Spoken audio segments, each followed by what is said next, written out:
my goodness, exactly. This is our Heart Health Lunch and Learn with Dr. Vipin Khetarpal, Oh, and he'll be answering questions regarding heart health after the presentation. Dr. Khetarpal? Okay, all right. Well, thank you very much. And thank you for giving me the opportunity to meet all of you and discuss this very important topic, which is very dear to me, which is what I do for a living.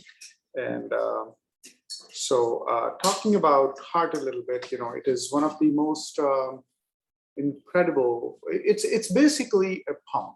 It's a pump, but it's the most incredible pump ever created.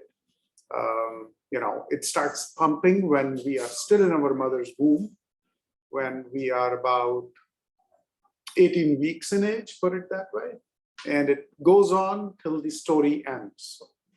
Okay, so it beats about close to 4 billion times during our lifespan, 4 to 4.5 billion times, and incredible because it cannot afford to falter. Okay, anytime your heart stops for more than 10 to 12 seconds, people pass out and lose consciousness. So that's how important it is. So works flawlessly, works for 4 billion beats, and most of the time you don't even realize that it's working. Doesn't make a sound, or not a sound that you can hear at least. Okay, so it is a very incredible pump, and but like everything else, there are things, there are problems that it can have, and one of those is, which is lumped under a basket diagnosis of heart disease. So there are various kinds of heart disease. We have coronary artery disease, which can be chronic coronary artery disease, or you can get acute heart attacks. Then you have congestive heart failure. Then you have various types of arrhythmias. I'm sure you've all heard of things like atrial fibrillation, or blood clots in the heart, or need to get a pacemaker. Those are all different variations, okay, of heart disease that you can get. Okay, but most prominent when you say heart disease, majority of the time, you know, the understanding is, oh, it's blockage in the heart arteries, which is very true. Okay, so to the point that blockages in the heart artery, particularly if they happen acutely, all of a sudden, they can cause heart attack. And the numbers are staggering. Every 40 seconds, there is a person dying somewhere because of a heart attack. So very staggering numbers, high burden of disease. It is the most common cause of death, both in developed countries, and used to be in developing countries in the past. People would die more often from infectious disease, but now heart disease has taken over there too.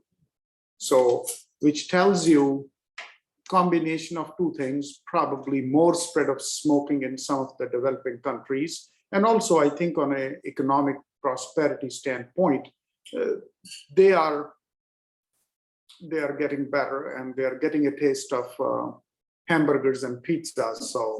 So the net result is that, you know, it's a worldwide pandemic, and has its footprint on every continent now.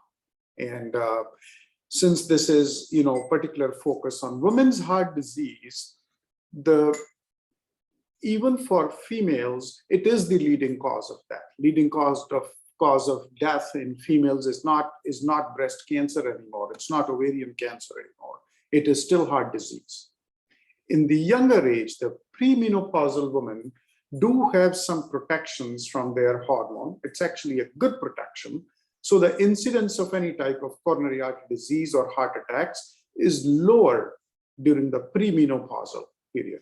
But once the menopause happens, they catch up, and they catch up very quickly with men in terms of severity of disease and the number of people affected. In fact, there is some care gap there, that in females, the mortality associated with heart attack is a little higher compared to men. The tendency to seek care or tendency to provide the care or make the accurate diagnosis is somewhat lower in women than in men. So there is some work to be done in terms of recognizing symptoms from a patient standpoint and also from physician community in general to see that why that disparity exists. And we all work hard to overcome that disparity. Okay. So coming back to what is a heart attack or what precipitates a heart attack. So what happens is, we have coronary arteries in our heart. Coronary artery means it means the arteries that crown the heart. That's where the term coronary comes from, because they run on the surface of the heart. And these arteries, there are two main arteries, one on the left, one on the right.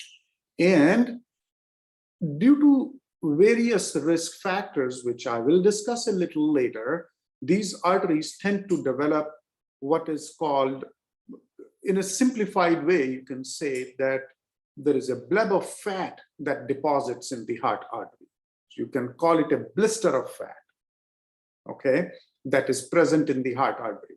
The blister might gradually grow and block the heart artery's lumen by 70–80%, in which case you get a condition called chronic stable angina, or angina as we call it, where if you exert, you get chest pain, chest tightness, you stop, it goes away.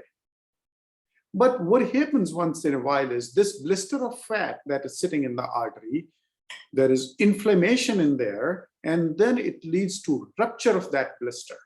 So once that fat bleb, fat blister or a cholesterol blister, whatever you want to call it, once it ruptures, that's when all the trouble starts. Because right away what happens is there are blood particles, blood cells that come right on top of that blister and block the artery completely.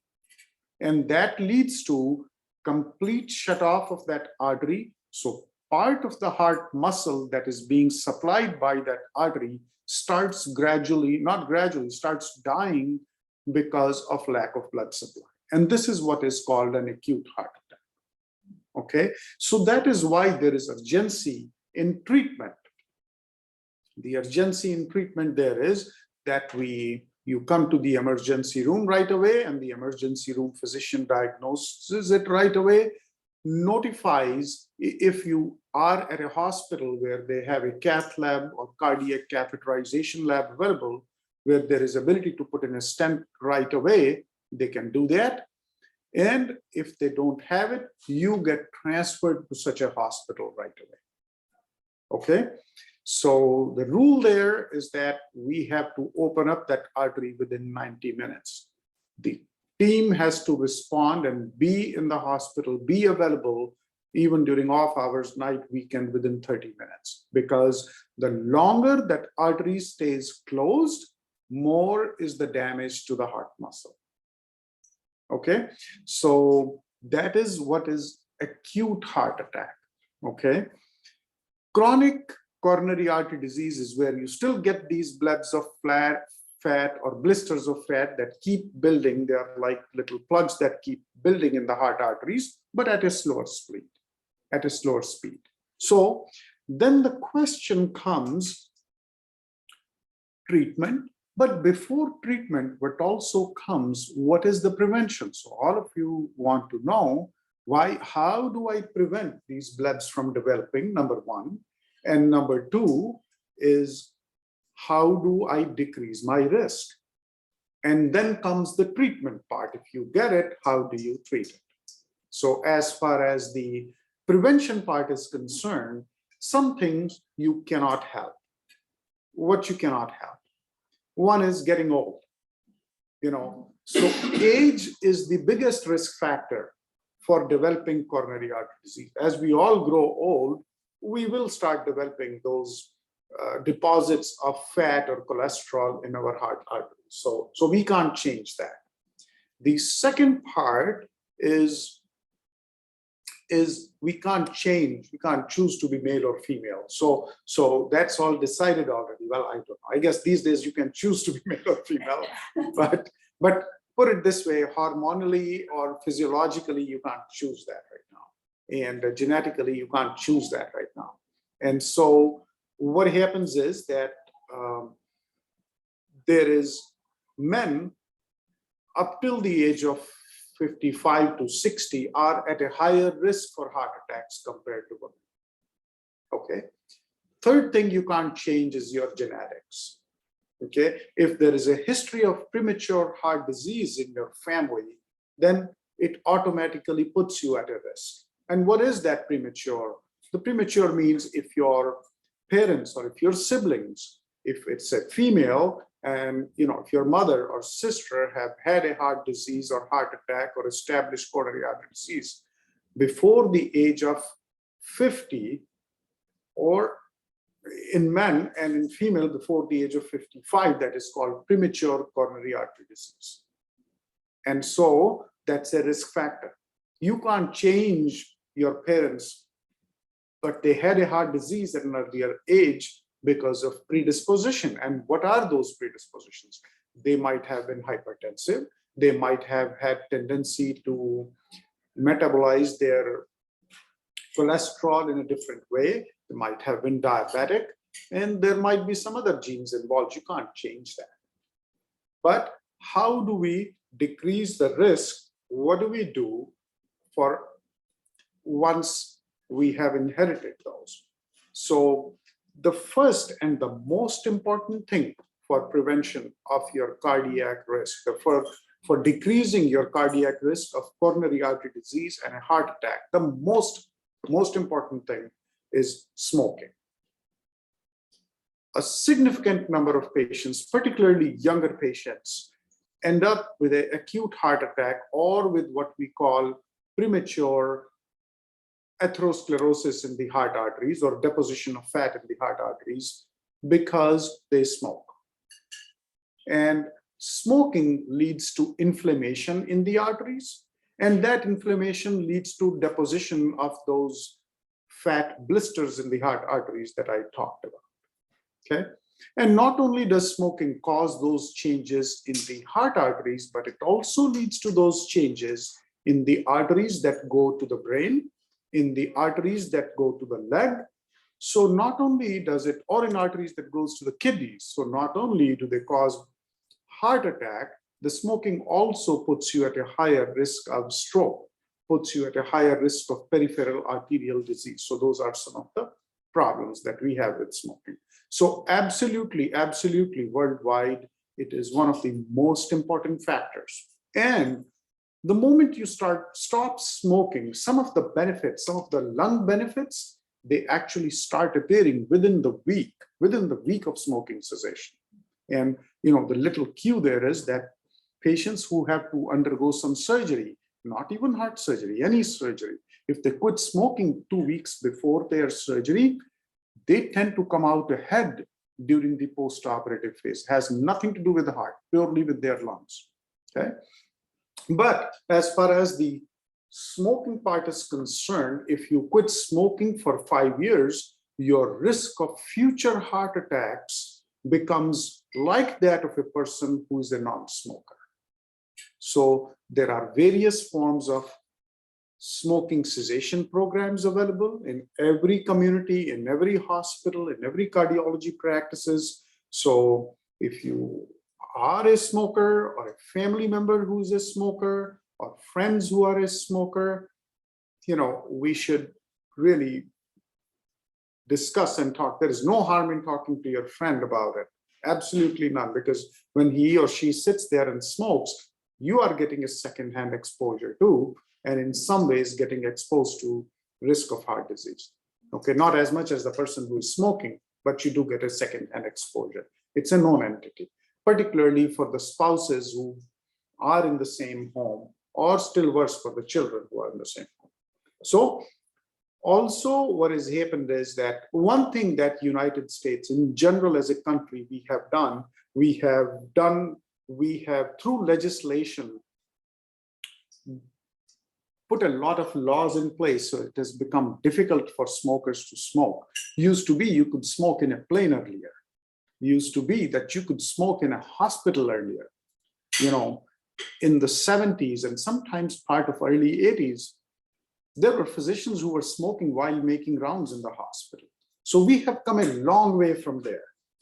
We transitioned to smoking rooms in the hospital, and now we are at that point where you have to be outside the parameter of hospital boundary or hospital property in order to smoke. And that's just hospital. But just like I said, you can't do it in airlines, you can't do it in bars or restaurants in Michigan. So it's a good thing. As a society, we have done good thing and created awareness about it. So the incidence of smoking seems to be decreasing overall in the United States, particularly for last 30 years, and has led to some decrease in incidence of lung cancer too. The unfortunate part is the proportion of women who are smoking is going higher. So that has to be dealt with. The other part that is happening is that kids in particular now are going to the smokeless cigarettes or vaping, and they somehow think, or there is a misconception that they are somehow safer or not as harmful or not harmful at all as a form of, no, it is nicotine. It is as dangerous to the heart. So strongly recommend and, you know, carry our placard on stopping smoking as well as vaping or other use of tobacco, whether you chew it or you know. So that's the other part. Then the other important things is for prevention or to decreasing your risk is some of it you might not be able to prevent, but you can decrease your risk of acute heart attack. See, as I said, this is an age-related disease. As we all age, we are going to get some clots. But if we do certain things, at least we won't get an acute heart attack, which is what leads to mortality, which is what leads to sudden death or death otherwise, and so, or damage to the heart muscle. So know your numbers. Well, what are those numbers? One number is for your hypertension, for your blood pressure. It is one of the leading risk factors. So know your number. What is your blood pressure? You know, and if you have hypertension or high blood pressure, please make sure you touch base with your healthcare provider and get appropriate treatment for it, and check it every so often based on your degree of control. You can't just say, my pressure must be okay because I have no headache or my eyes are not blurry today. No, you have to record your blood pressure, get your numbers. So know your numbers. Discuss with your doctor when you go visit your healthcare provider, whether it is doctor, physician assistant, or nurse practitioner, to say, what is my blood pressure and why is it not? What is my target? What is my target? And is it at the target? And if not, what can we do about it? Okay, whether that is medication adjustment, dietary adjustment, you might not be realizing how much sodium are you taking because everything is full of sodium. Every food is full of sodium. So very important to be aware of that. The second number you want to know is your blood glucose. Are you a diabetic or do you have impaired glucose tolerance? What is your HbA1c? Because diabetes is a very strong risk factor for coronary artery disease. The risk of coronary artery disease with diabetes is so high that the risk is almost same like a person who has heart disease already. So you can consider diabetes almost as parallel to heart disease in terms of its risk to cause acute heart attack. And not only that, what happens is if you have diabetes and you develop acute heart attack, or if you develop chronic disease, you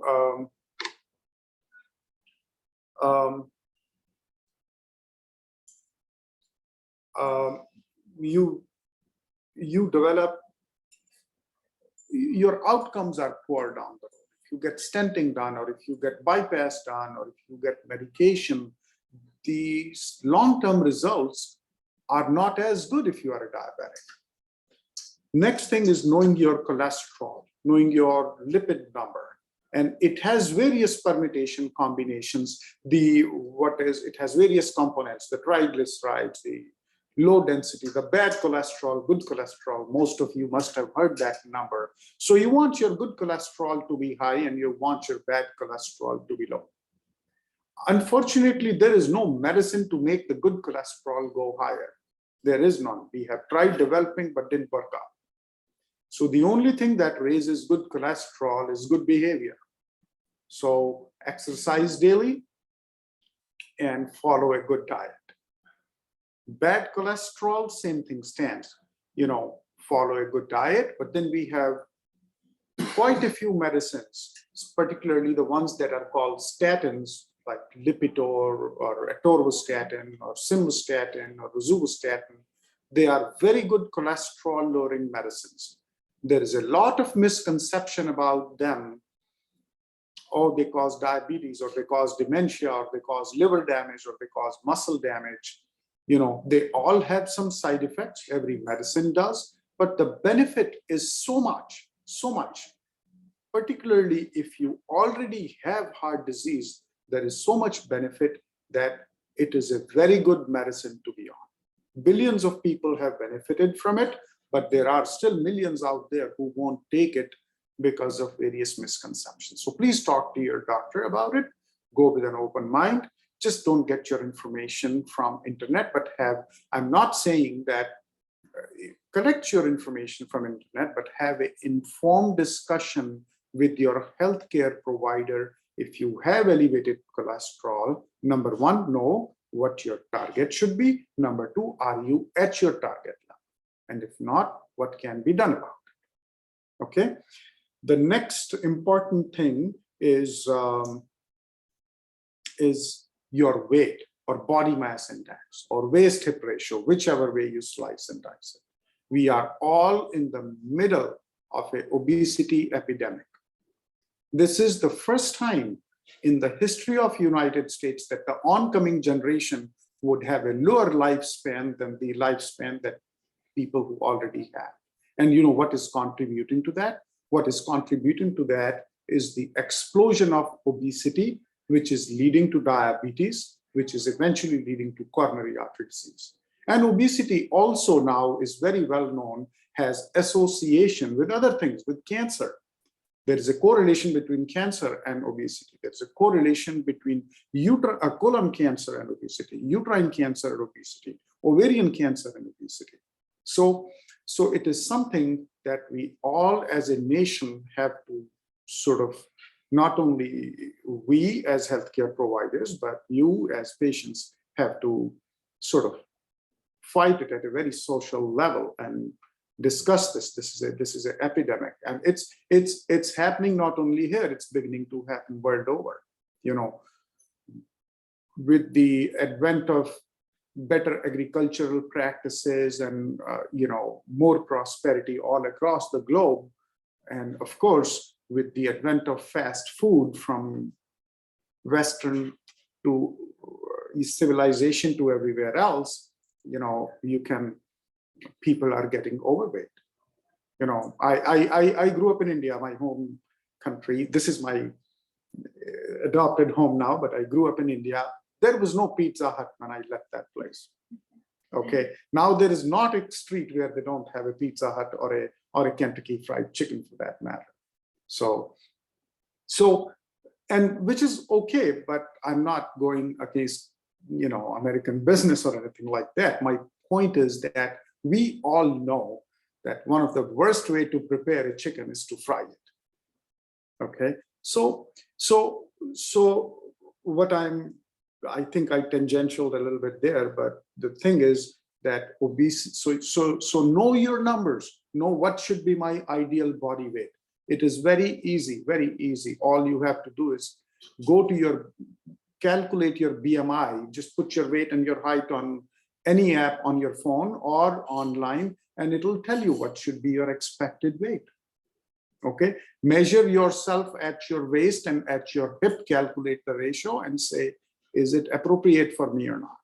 The most dangerous form of obesity is the obesity around the what we call truncal obesity, abdominal obesity, because the fat that is present in the abdominal wall or visceral fat, the fat that is around there, around our abdominal organs, is active fat. By active, I mean it's not active in a good way, it's active in a bad way. It's active because it's inciting a lot of inflammation. And remember, inflammation is what eventually leads to deposition of those fat blisters in the heart arteries. So very important in how we tackle that. Okay, and which brings me to an often asked question about alcohol. Is it good for heart? Is it bad for heart? So far the research has shown that the 1 drink a day for females, up to 2 drinks a day for male is okay. It is not harmful, might even have some degree of benefit. Okay, but remember, you can't accumulate this over the week and say, I did not drink all week long, I'm going to have my 5 drinks on Saturday. No, that is harmful, and that is binge drinking. By definition, that is binge drinking. Okay, not only does it predispose to heart disease, but it can also precipitate certain forms of heart arrhythmias. And so there lies the role of alcohol. Also remember, if you don't drink, you don't have to start drinking to say, oh, I'll get benefit from it. No. If you are a teetotaler or don't drink, you don't have to start to say, I'll get benefit from it. The other problem that we see all the time is, it is not the alcohol. What happens is, it's what follows after alcohol is food that is unhealthy. Somehow we all seem to make unhealthy food choices when we are drinking alcohol. So be careful about alcohol. Maybe 1 drink a day, maybe 2, but make sure you do get your salad and you do get your, don't have 2 drinks and then have 6 chicken wings. You have already offset the benefit of alcohol that you are about to get.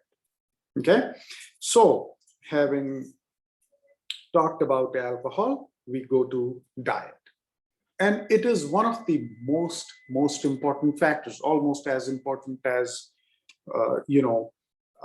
smoking, because some of that is what is leading to high cholesterol. Some of that is what is leading to diabetes. And so diet part is very important. Discuss with your physician what should be your daily calorie intake. If you need specific dietary counseling, if you're a diabetic, if you are a hypertension, your healthcare system should be able to provide you with some counseling, some appointment with a registered dietitian to go over it. And if in the end, if that is not there, internet at the same time, is a good resource for information on that issue too. If you want to look up, hey, give me a list of Google, give me a list of food with low sodium content, you will get multiple lists like that. Go over that. It's hidden everywhere. It's hidden in every bottle of Coke. You think you're drinking Coke, but you're having a lot of sodium in there at the same time. You might be having some form of chocolate, but there is salt in that. So those things are very important. The diet part is, and I will not belabor too much on that, because there are all kinds of keto diet, this diet, that diet, South Beach diet, new high fat diet, low fat diet, and there are proponents and speakers for all of those. Just remember 2 things. There are 2 take-home messages which will not falter and will stand the test of time. One of that is eat in moderation. Okay, that is number 1, moderation. Number 2, please add as much fruit and as much vegetables that you can into your diet, whether that is breakfast, lunch, dinner, as much as possible. Try to do that. Your dinner plate, your lunch plate, 2/3 of it should be actually vegetables or plant-based food. there should be no misconception that the plant-based food doesn't give you protein. It does give you as much protein. You know, the biggest animal in the animal kingdom right now is the elephant. Elephant does not eat meat. Neither does the rhinoceros, you know. And even if you want to go back to the extinct dinosaurs, so to speak, it was always the Herbisaurus or something that was the dinosaur, which was the biggest, but it didn't kill. So the misconception that you might not get protein from your vegetarian diet is there. You know, lots of, please add complex carbohydrates to your food. Instead of white bread, use whole wheat bread. Instead of simple grains, use complex grains. You know, oatmeal is a good example. You eat oatmeal, it leads to a lower glycemic surge. You still get the same amount of sugar. Do not get me wrong. Everything in the body that is the carbohydrate, no matter how you eat it, it eventually body converts it into glucose. But sometimes the speed that it takes is different. The speed at which it happens is different. So very important to use complex grains, soluble fiber, tons of fruits, tons of vegetables. We can, you know, have a lecture about any one of them, but just like the Greeks said, everything in moderation stands very well for diet. What shouldn't be in moderation is your vegetables and your fruits. Have a go at it as much as you want. Okay. Nuts are a very important source of healthy fat. So try to have daily serving of nuts, whether that is the best one that come out are walnuts and almonds, and cashews are a little bit more on the fattening side and don't have as much omega-3 fatty acids, but almonds, and that too without salt. I mean, if you're having salt in almonds, might as well not have it. Okay, so almonds without salt or walnuts are very, very important. All kinds of, in fruits, all kinds of berries are very important. Amongst the lentils, use lentils and beans in our diet here in the United States are underused. All kinds of beans, all kinds of lentils are good source of carbohydrate, are very good source of protein and good quality protein. So without getting too much fat, so look into lentils. All kinds of lentils are available, and you know, make soup out of them, put them in your rice, do whatever that you want to do, but it's an important part. Without belaboring any further, the last part is exercise, and very important. American Heart Association, American College of Cardiology says that you should exercise for about 150 minutes every week, and it should be moderate intensity exercise. By moderate intensity, it means it raises your heart rate a little bit. It makes you sweat a little bit. It makes you, what I tell my patients is, it should be at that intensity where if you are talking to your friend, you should feel a little bit short of breath. That's the level where you want to be, okay? But if you don't, that's okay too. Go at any level, at least do it. If you don't have, so 150 minutes in a week means, you know, 30 minutes of exercise on every day, weekday. So if you don't do 30, even if you do 10, it is okay. Okay. It requires a lot of discipline, but guess what? If you develop diabetes, then that requires a whole lot more discipline. So it prevents onset of diabetes. And if you have diabetes, it leads to better control. So people who exercise decrease their risk of mortality from coronary artery disease across the board. Even if you do 10 minutes, it is better than zero.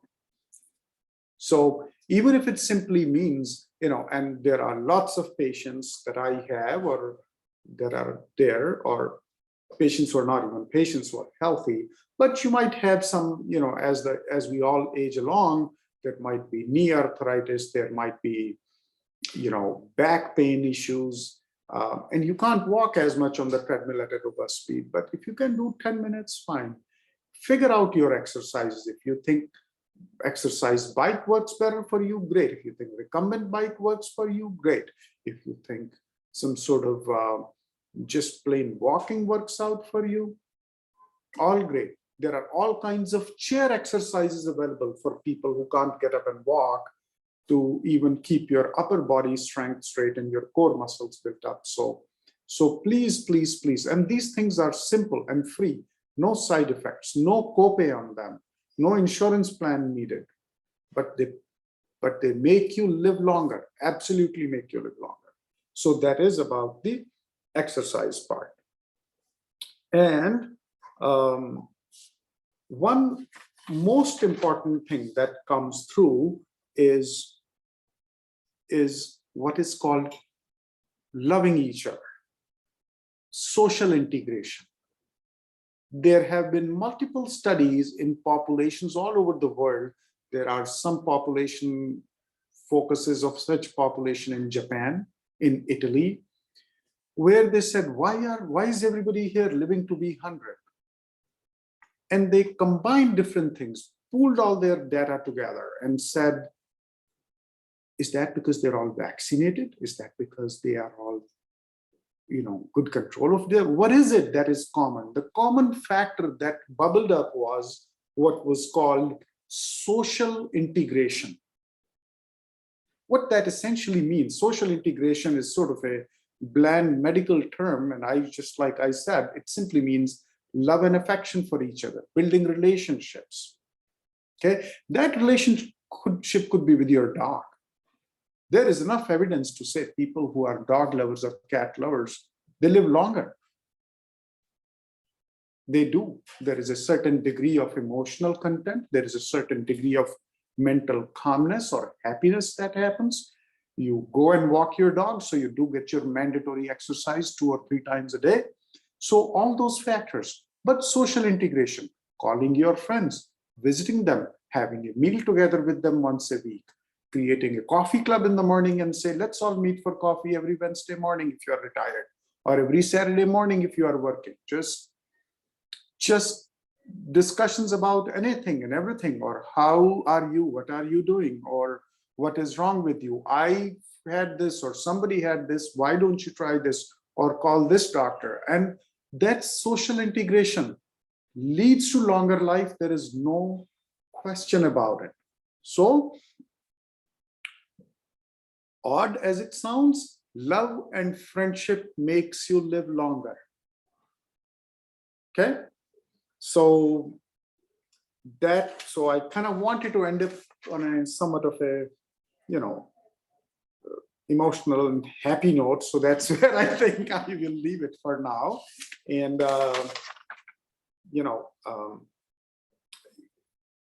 so go ahead. If anybody has any questions, I have a couple of other comments to pass, but first I would like to. Does anyone have questions?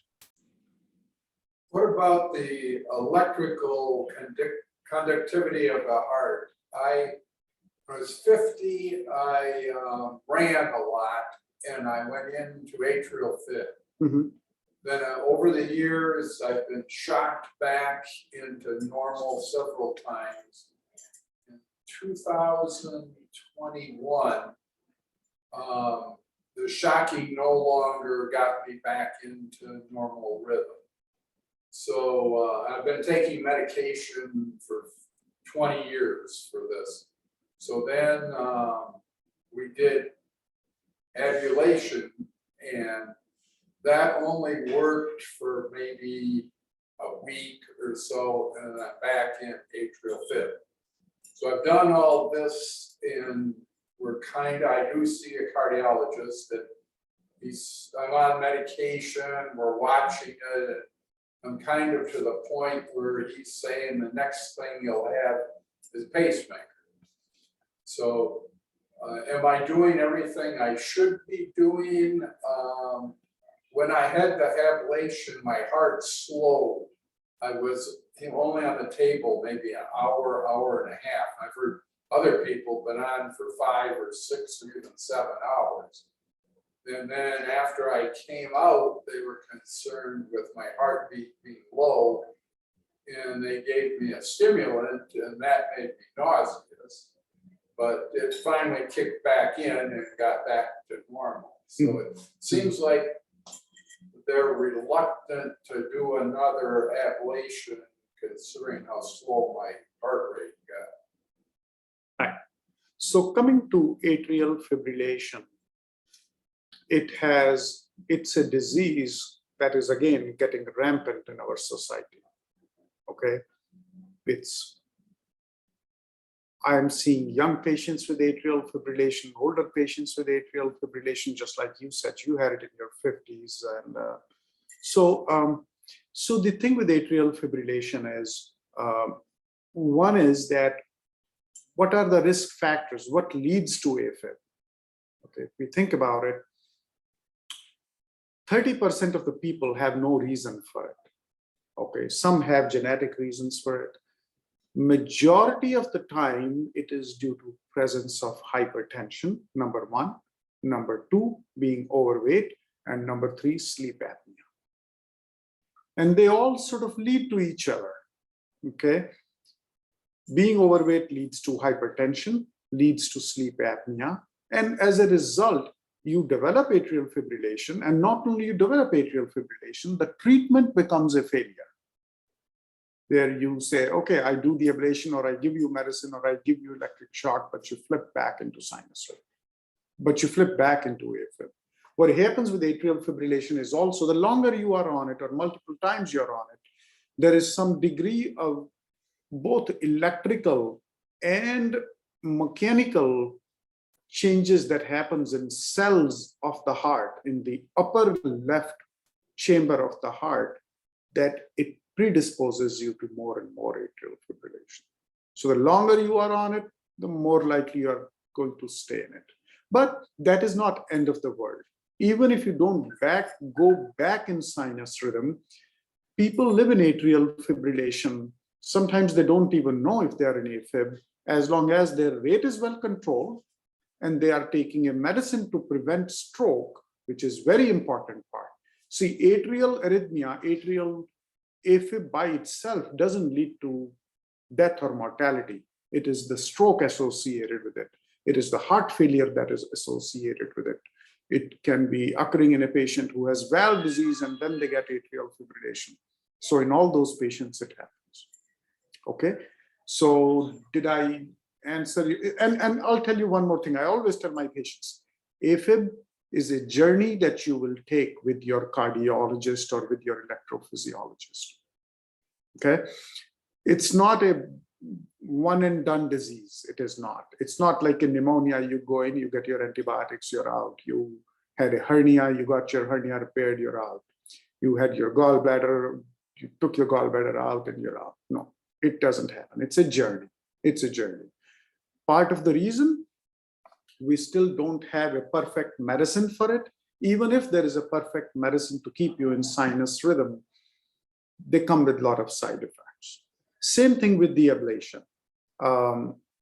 You know, people claim a very high success rate with that, but it doesn't, the success doesn't come in every patient. In some patients, you have a 80–90% long-term success rate, but in other patients, it tends to come back. Okay, in the long run, then what you do is, if everything else has failed, then you give the patient a pacemaker and you disconnect electrically, not anatomically, but electrically, the upper and lower chamber of the heart.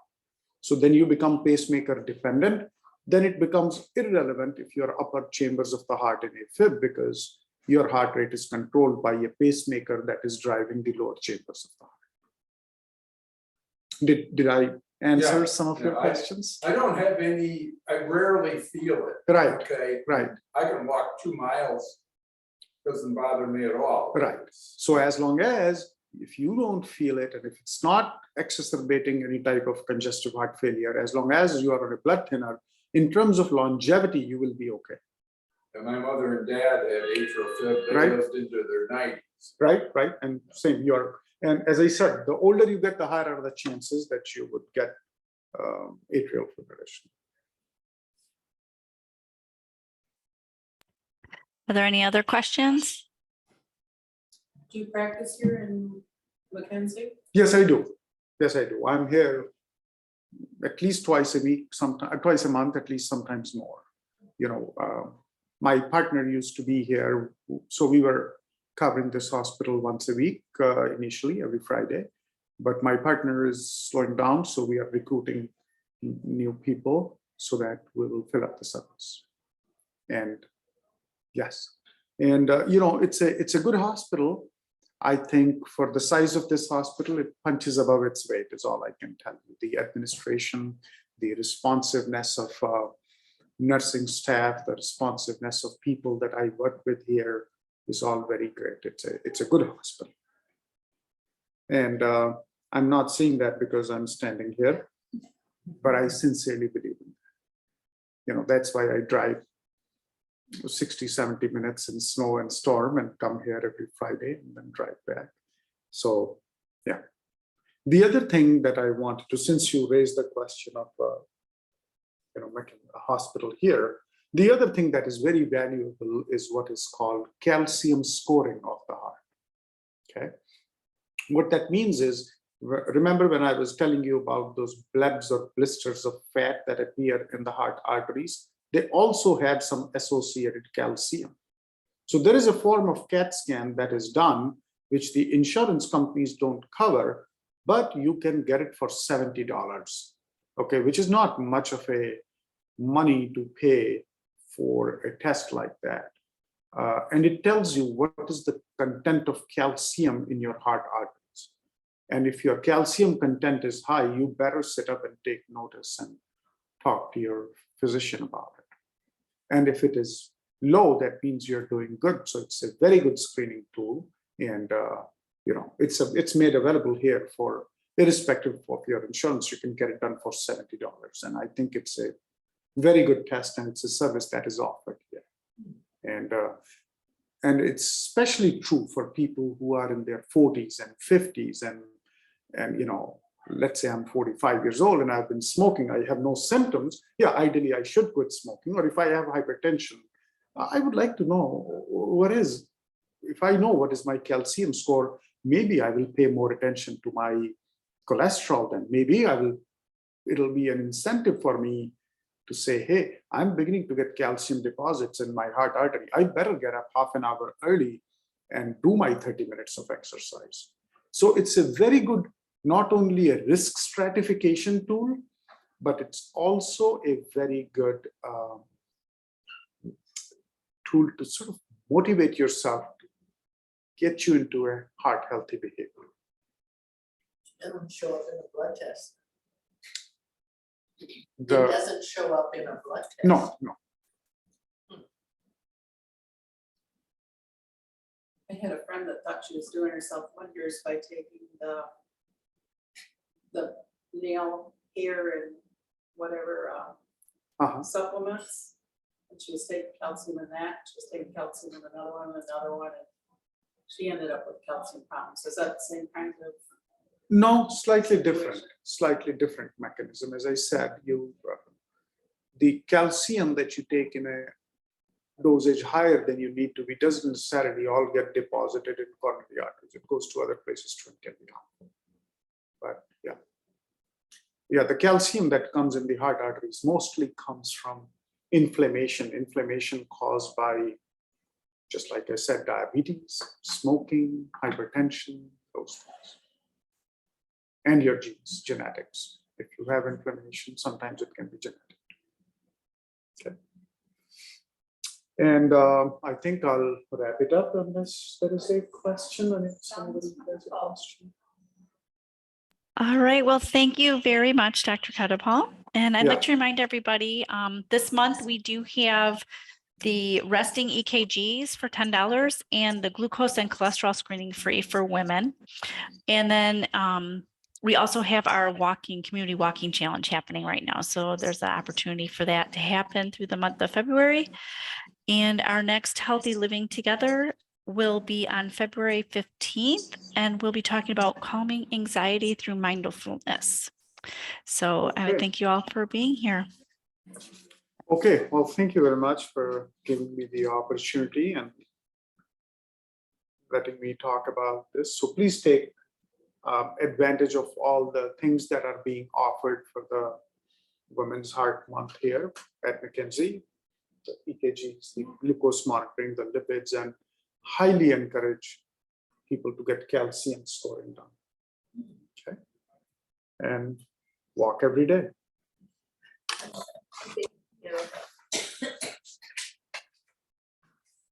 you. You do.